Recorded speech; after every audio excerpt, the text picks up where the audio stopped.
कहानी का शीर्षक है जादूगर नसीरुद्दीन। तो चलिए कहानी शुरू करते हैं। बात तब की है जब मुल्ला नसीरुद्दीन बुखारा में था। उसकी शोहरत बुलंदियों पर थी। बुखारा के अमीर लोग मुल्ला नसीरुद्दीन की सोहबत पसंद करते थे। जब कभी किसी रईस के घर कोई दावत होती तो वहां से नसीरुद्दीन को बुलावा अवश्य आता। नसीरुद्दीन भी ऐसी दावतों में जाना पसंद करता था, क्योंकि इससे कई तरह के लोगों से मिलना जुलना हो जाता था और आसपास घटित हो रही घटनाओं की जानकारी भी मिल जाती थी। एक दिन मुल्ला नसीरुद्दीन को बुखारा के एक बड़े रईस ने अपने घर दावत पर बुलाया।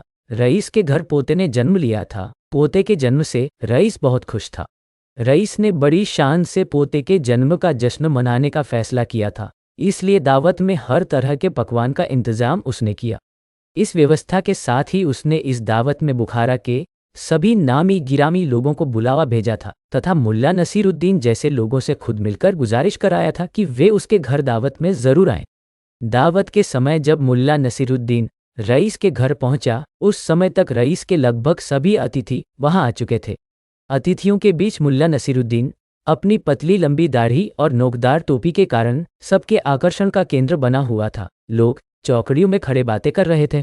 रईस के आग्रह पर दावत आरंभ हुई। दावत के दौरान रईस ने अपनी दौलत का हर संभव प्रदर्शन किया था। सोने की थाली, चांदी के कटोरे, सोने के चम्मच का दावत के दौरान भरपूर उपयोग हुआ था। मुल्ला नसीरुद्दीन के आगे वाली पांत में भोजन करने के लिए एक नीली शेरवानी वाला आदमी बैठा था।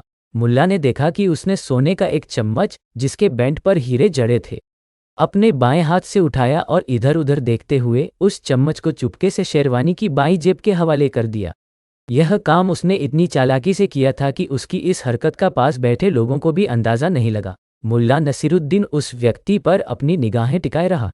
जब पांत में बैठे लोगों का भोजन समाप्त हो गया, तब मुल्ला नसीरुद्दीन अपनी जगह से उठा और अपनी दाढ़ी सहलाता हुए बड़े ही नाटकी ढंग से बोला, अजीज दोस्तों, मैं मुल्ला नसीरुद्दीन हूँ।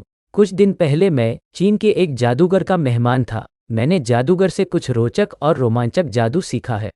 खुशी के इस मौके पर मैं चाहता हूँ कि आप लोगों को अपना जादू दिखाऊं। लोगों को भला क्या ऐतराज हो सकता था। सब ने एक स्वर से मुल्ला नसीरुद्दीन को जादू दिखाने के लिए कहा।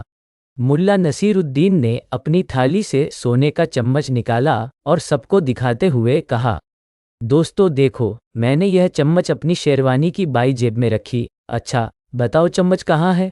सब ने कहा, आपकी शेरवानी की बाई जेब में। मुल्ला नसीरुद्दीन ने तपाक से कहा, गलत। फिर उसने दावत देने वाले रईस से कहा, जनाब, आप जरा नीली शेरवानी वाले महाशय की शेरवानी की बाई जेब में हाथ डालकर देखें। मुझे लगता है कि चम्मच वही है। रईस ने नीली शेरवानी वाले की बाई जेब में हाथ डाला तो उसके हाथ में चम्मच आ गया। सबने मुल्ला नसीरुद्दीन की कला का स्वागत ताली बजाकर किया, लेकिन नीली शेरवानी वाला शख्स मुल्ला नसीरुद्दीन से आंखें भी नहीं मिला।